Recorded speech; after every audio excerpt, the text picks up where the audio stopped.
ஆந்திராவினை பூர்வீகமாக கொண்ட ஒரு பழமையான இனம் மேற்கு தொடர்ச்சி மலையில் மக்கள் கூட்டமாக காடோடு காடாக வாழ்ந்து காட்டையே தங்கள் உயிராக கொண்டவர்கள். இவர்கள்தான் காட்டுநாயக்கன் சமூகத்தின் மக்கள். இவர்களுக்கு தெரிந்தது காடுகளில் தேன் சேகரிப்பது மற்றும் மூலிகை பறிப்பது மற்றும் வேட்டையாடுதல் என அவர்களது வாழ்க்கை அனைத்தும் நன்றாகவே சென்றது. ஆனால் ஒரு நாள் அந்த காடு அவர்களிடமிருந்து பறிக்கப்பட்டது.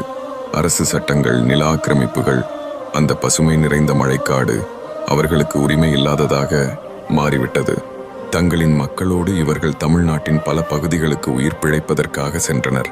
இவர்கள் பெரும்பாலும் விருதுநகர், சிவகாசி, விழுப்புரம், நீலகிரி, ஈரோடு, தேனி, தர்மபுரி, தூத்துக்குடி மாவட்டங்கள் வரை தங்கள் மரபை பாரம்பரியமாக போற்றி வாழ்கின்றனர்.